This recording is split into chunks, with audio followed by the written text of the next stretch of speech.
Hello, everybody, once again. Welcome. This is A Rebel Without Applause. That's me, Bill Kalmanson, coming to you not so lively from my MSA. That's my movie studio apartment right here in the Wood of the Holly, underneath the sign. It's my little comfy showbiz cave. We've had some drama here recently, actually. What can I say? It wasn't so comfortable. A week and a half ago when I was awoken in the very earliest of period of the morning, it must have been like 5:45, 6 a.m. I heard some screams and yelling and horns honking, and then this awful, acrid, foul sort of scent found its way into my nostrils, and at that moment I realized there was a fire very close. I scrambled naked out of bed into my pants and some flip-flops, got out of my apartment building, looked to my left and saw thick plumes of black smoke, just smoke billowing out of the apartment, literally adjacent to mine. There were a few neighbors scrambling this way and that. People were screaming, going for hoses. And my first instinct, well, what to do? I grabbed my computer, my iPad, and my phone, my three most important possessions, and was going to make my way out of there if it indeed was too late. But I then sort of realized, well, wait, maybe it's not quite as bad or hasn't quite gotten to that stage yet. So I was able to get to a bucket and a faucet, and we were able to rip down some wooden slats of a fence to get to the patio in the apartment next to mine where the flames were belching out of this large sliding door window. And sure enough, my good neighbor Hugh and another guy from out of the blue, his name was Kane, he saw it from across the street and ran over. We were able to get water onto this fire as it was billowing out. The whole apartment inside was completely black. The girl that was staying there was like in tears with her little puppy dog sitting on some steps nearby.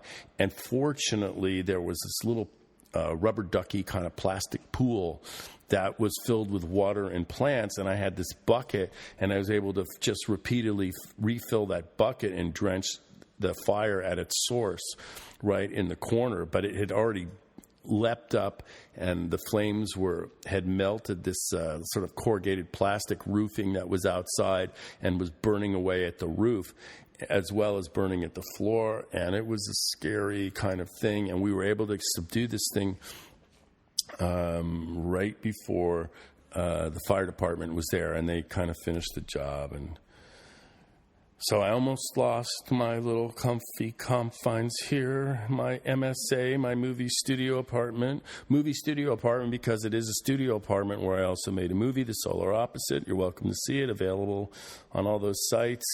And here I am, sharing with you. I'm just a lonely merchant of mirth, an abstract and brief chronicler of our times, and I hope you enjoy my minor musings about this cockeyed caravan called life. I'm just trying to, explore the backwaters of my brain and maybe shed a little light into yours. So come, row, row, row your boat gently down the stream of my consciousness. Who knows where we may end up?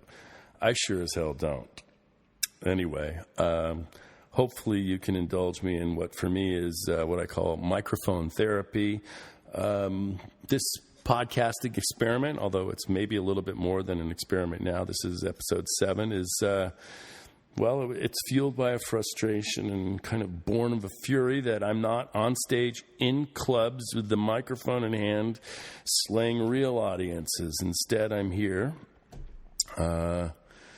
slaying imaginary ones, all three of us, me, myself, and I, and it's the best remedy I have. So instead of going the way of Robin or Anthony or Kate, my therapy is to take my own microphone and express, alone, seldom visited, from my perch here in the Wood of the Holly, in my nearly almost destroyed comfy confines. And so instead of seeing, faces from the nightclub stage, I'm just imagining them from right here at my desk with my computer screen blinking back at me. And it actually has its own advantages. I can retreat into that most intimate of venues, the theater of the mind. And so I'm going to try and take a sort of perverse comfort in my obscurity. And who knows what? Maybe if I actually someday get what I think I'm lusting after, it won't be all that great anyway. So who knows? I'm here. Somebody once told me, I have been thinking about Anthony Bourdain and Robin Williams and Kate Spade. And somebody once said to me that, those people are in a better place. And I can say this, unless I see some Instagram photos or Facebook posts, I ain't buying it for the time being. I'm staying right here. I'm hanging right here where I know things are good, or at least pretty good, or at least acceptable, or at least better than that undiscovered country that I know nothing about.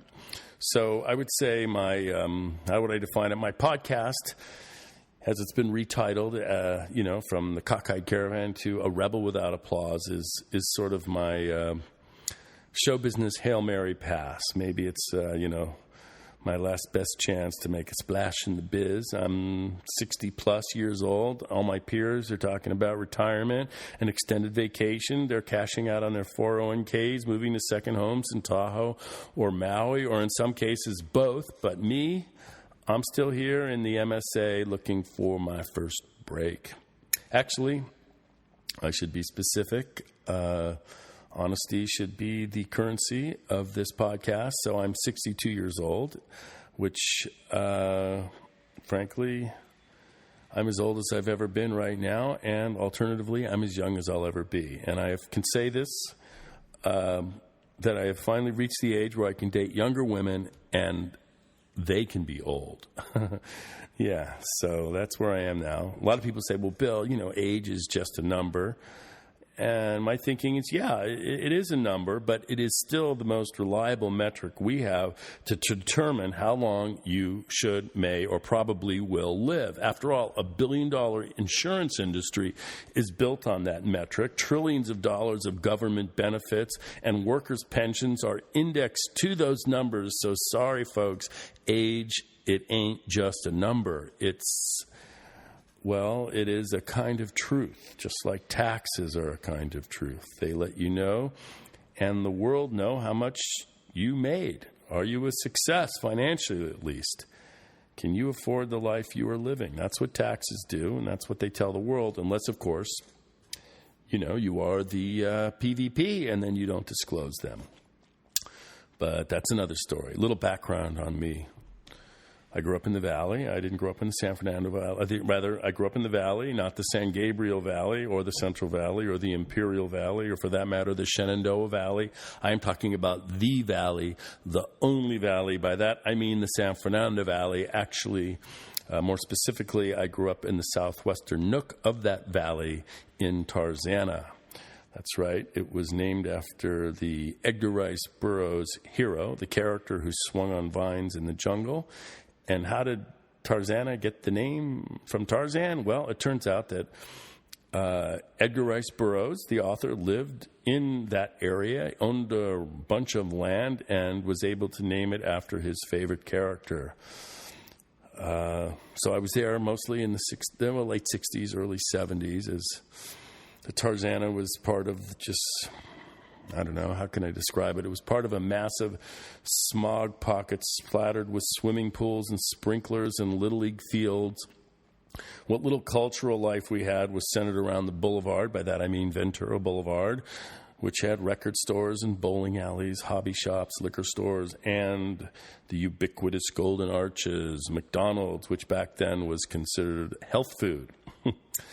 Most of us, myself included, went to the huge public schools, which from the air looked like penitentiaries with football fields. If you made a high school sports team, which was the holiest of pursuits, at least to young Billy Calmanson, you got to become a jock. And that was my goal, to make the Taft baseball team, which I did, barely. And then I was rewarded with that by riding the bench in frustration for 3 years. And by the time my senior year rolled around, that was the big year, the glory year. I only got 2 at-bats, one of which was a hit, so I can say that I did lead the team in batting average at .500. And sitting on that bench, however, my anger burned. I was so infuriated. I was having homicidal dreams of killing my coach, smashing him with a baseball bat, strangling him, doing something bloody and awful and maniacal that would surely get me to the gas chambers.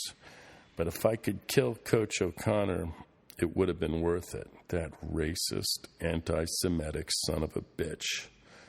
But sadly, I lacked the moral courage and didn't do it. Instead, I took the SATs, got grades, and a year later I went up north to Berkeley. Anyway, at that time, I don't know, I think I was happy, or I was told I was happy because I wasn't poor. I didn't grow up in the Depression, or I didn't storm beaches in World War II. I didn't die in gas chambers like Anne Frank. Basically, all I had to do was to get good enough grades, make it into college, and then I wouldn't have to go to Vietnam. So my life was good. I know, because everybody told me my life was good. Every movie and TV show reminded me that I lived in the greatest country on earth at the peak of its powers. And what's more, every year my dad got a new caddy. And one year, he even had a chauffeur, which that's how I kind of came to realize that I was probably, at least by most folks' standards, a rich kid, which I knew was a stain on my character. Still, I endured, and such was my life in the valley. And I wanted out, and I don't know why. I mean, for all I know, those mountains that encircled us, that separated me from Hollywood and the beach and the Sunset Strip and Santa Monica, those mountains might have been the Himalayas. I remember once I hiked up a hard-scrabble trail behind Tarzana, past the country club, where, by the way, my mom was ranked number 1 on the tennis ladder my whole youth. Anyway, I hiked all the way up the mountain to Dirt Mulholland Drive, and then I scrambled even further up another hill. I climbed a tree, and from that windy perch, I could see in all its glory the Pacific Ocean. There it was, the big blue. At that moment, I knew how Magellan or Drake must have felt when they first gazed on the mighty Pacific. Who knew? Maybe someday I'd get a car and a board and learn to surf. I might even get laid. The possibilities were endless. What else? This is my bio installment. I grew up Reformed Jewish. By that doesn't mean, I had to wear any costumes or yarmulkes or payasses or strings coming out of my shirt. No, I was a completely indistinguishable, Southern California kid, but I was indeed Jewish, which Reform, which meant you really didn't have to do much except get a bar mitzvah, which I did. Apparently a bar mitzvah was, as I came to understand it at that time, was some ancient ritual into manhood practiced by young men as they hit puberty. And for me and my peers, growing up in the valley, the bar mitzvah was a contest basically to see how much dough you could get out of your relatives. And usually this dough, as gifted, came in the forms of treasury bonds, which frankly I had no idea how you could convert into something useful and necessary, like a bike or a baseball glove or maybe someday even a car. So that was sort of my connection to all things Jewish. What can I say? I'm a member of a cult, Jews for Gentile Girls. Basic philosophy is if, hey, God chose me, I don't see why you can't. My grandparents, most of them, they converted, upon arrival to America from Judaism to capitalism. I have distinct memories of my best friend who lived across the street, and his family were all survivors from Poland, and they all had numbers on their arms from the camps. And by camp, I don't mean Camp Winnipesaukee in Vermont or Sky Lake or Riverway Ranch Camp in the Sierra Nevada. No, not those camps. I mean Bergen-Belsen, Auschwitz, Dachau, and Buchenwald, those camps. I remember one of these guys, his name was Ziggy, and he was one of these older survivor dudes. He was my friend's, I think he was uncle, but I could never sort it out. But anyway, this guy loved to gamble. He was always at Vegas, or he's at the track or whatever. And one day, apparently after years of trying, that son of a bitch hit on the lottery. And when the Eyewitness News reporters, because it was a big deal, they asked him, what did he have to say, for himself in this moment of incredibly good fortune? He said, I would like to thank Adolf Hitler. Like, people are going, why? And he held up his arm and he says, because I've been playing this number for 30 years, it finally came in. Anyway, that's my memory. Ziggy, God bless him. So that was my life. I was taught, as most young Jewish kids, to hate all things German, and most of those survivors would rather be caught dead than be seen driving a Mercedes or a BMW or even a VW, until, of course, they became recognized status symbols of success in America. Then they rushed down to the local dealership to get the latest model, all of which got me to thinking. And, well, was fascism a German problem or maybe a human problem? Or maybe how much was Hitler an expression of the German character? And by extension, now I'm thinking, how much is this PVP, Putin's vice president, this billionaire brat boy, this green-eyed gangster, how much is he an expression of our character? I don't know. He seems to embody the worst of us. He is just the ugliest of souls.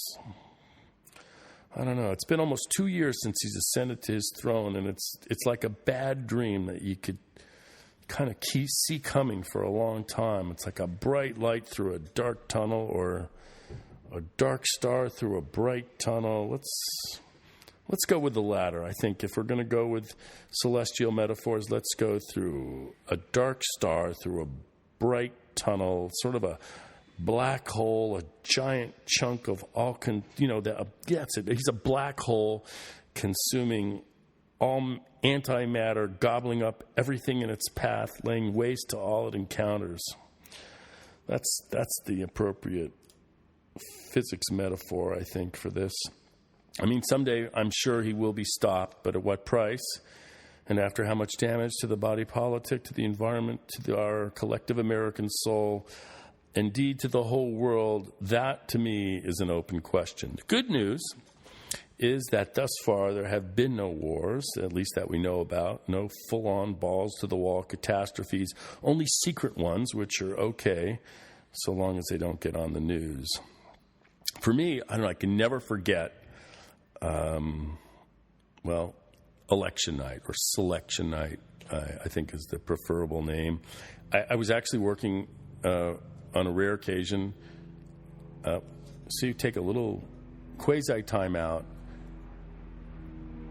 as an airplane or helicopter hurtles overhead here in the Wood of the Holly. As I was saying, I can never forget on election or selection night, I was...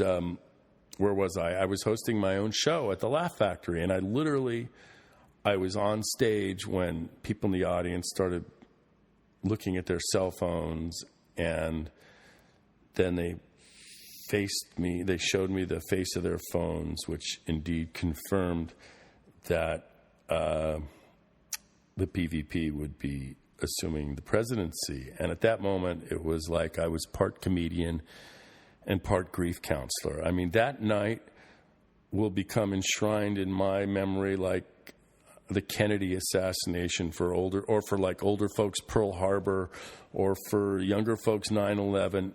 Everybody remembers where they were and how they felt on that awful night, November, almost 2 years ago. Personally, I had the feeling of as if there was some awful theft, some huge, unknowable crime that had been perpetrated. And now that crime feels very clear with the Russians and the conspiracy. Forget the word collusion. Conspiracy really is the appropriate word. I mean, how is it? I don't know. I mean, this is a little separate. But how is it that a 3 million plurality is nullified? I mean, our founding fathers might have been brilliant, but let's be honest, they were also elitist and conflicted. They were at once champions of the democratic idea. And at the same time, these guys were massively fearful of it. So what did they do? They installed this last firewall between political power and the popular will. And so it turns out that the Electoral College was part of Trump University. And I mean, still to this very day, I'm trying to unpack it. I'm trying to understand how it happened. There were so many factors. To be sure, she was well-intended, but poor Hillary had too much baggage. She had been around for too long. There was no mystery there, nothing left to discover. Her ambition was worn so openly on her sleeve, her sense of entitlement too obvious. On the surface, at least, she wasn't. The poor girl was not easy to love. I mean, Bill loved her or owed her. I'm not sure which. Maybe, I don't know, a little of both. She just sort of, I don't know. Hillary reminded me of that straight-A student you hated in high school. Just a little too smart, a little too righteous for her own good. I don't know if that perception was totally fair, though. I mean, I think it speaks perhaps more to our culture of conformity and mediocrity than it does to Hillary herself. I mean, sure, she was an A student and probably a teacher's pet, but why? She was an A student because she studied harder and longer than anyone else. That's why, because she deserved it. But still, a huge chunk of people just could not embrace her. And that PvP predator, he understood that. Like a shark smells blood, he circled and attacked, assaulted, and finally devoured. He devoured without hesitation, without mercy, with a fury that had never been seen on the political stage. And sadly for Hillary, she kind of froze. Maybe in the debate when he was stalking her on stage, if she had just turned on him and said, "Back off, you fucking creep," maybe that would have given her the signature moment she needed. But sadly, it just wasn't in her character. She was a good girl. She played it safe and smug, and she lost, or at least allowed it to get close enough to be manipulated and stolen. I don't know. Truth be told, Hillary Rodham was nowhere near she just wasn't the natural political animal her husband or Obama were. I mean, she reminded me of like this hopelessly mediocre musician who had a tin ear. She couldn't react to the changing tune of the time. She didn't feel the nuances when she needed to. Like a straight-jacketed classicist, she could read the music if it was on the stand in front of her, but she could not improvise. And when things got difficult, she wasn't nimble. And we are paying the price for it. Of course, I mean, that's just one factor. I mean, there were so many bit players in this tragedy of symphonic proportions. I mean, if Anthony Weiner didn't indulge his goofy predilection for emailing his penis pics around the country, then he never gets busted and the FBI never gets into his computer. And if they don't get into his computer, they never find emails intended for his wife, Huma Abedin, who was Hillary's trusted aide and also had a strange Arabic name. And I don't know, who knows, maybe she was like a terrorist operative, all of which compelled the good soldier, FBI man Comey, to notify folks that he may indeed have found the missing emails and that he was reopening the Hillary email investigation. And when he announced the reopening, he threw gas on a nearly dead fire. The guy spilled fresh blood in the water, and the predator PvP struck and struck hard. That inflamed suspicions of those fence-sitters who had always felt comfortable hating Hillary. That entitled princess, A student, and teacher's pet. And that flipped enough votes in the right places to seal her fate and ours. I don't know. Maybe best I just leave all that shit alone, but it just keeps coming back. I'm saying to myself, Bill, look ahead. There's enough going on right now to keep me busy, like trying to get this podcast approved on iTunes. Apparently, I've hit a stone wall. I'm sort of lost in a maze of back alleys with Apple here, and I'm unable to get this thing registered, which the timing is a little bit interesting because as I'm trying to get this podcast on iTunes, they're throwing Alex Jones off iTunes. He's this, what is he, InfoWars, this alt-right conspiracy theorist weaving crazy stories about Hillary, and he's got this sort of view of the universe, and which of course got me thinking about conspiracies in general and conspiracy theories and why they have traction to so many people. And to me, like, a conspiracy theory is really an effort to impose order on a universe that is essentially disorderly and chaotic. Like, science imposes order, but chaos and chance are still a part of it. Think, for example, of Heisenberg's uncertainty principle, or the more impressive theory, which is shit happens. So conspiracy freaks, advocates, what they want, and those that listen to them, they want desperately to believe that everything happens for a reason. Taken to extreme, it's almost like seeing men in chariots when we look up at the stars. I mean, the ancients looked into the stars and saw big dippers and little dippers and centaurs and warriors and lions. And they were all there for us to see if only we connected the dots. Why? Because we want order. We want to believe that things make sense, that there is indeed some sort of justice in our universe, that if we do good, we will go to heaven. If we do bad, we will be punished into eternal damnation, or at least for a certain period of time, we will be punished in proportion with the severity of the crimes committed here on earth. I probably shouldn't go further. Actually, I have an alternate Kennedy assassination theory that, to my mind, always felt more logical and comported more with what I call my goofball theory of events. The goofball theory is that most of the time, things don't go as planned. People fuck up. The events that we think are planned are more determined by mistakes, misunderstandings. That's why I believe, yes, I do believe that Oswald did kill Kennedy, but tragically, he never intended to. As a matter of fact, he had many reasons to like JFK. The guy he wanted to kill was the Texas governor, John Connally. But what happened? He fucked up. He missed, and he killed the president. Why? Let me explain. Maybe I better not. Maybe I should. Well, no, it's not fair. I'm going to just explain it.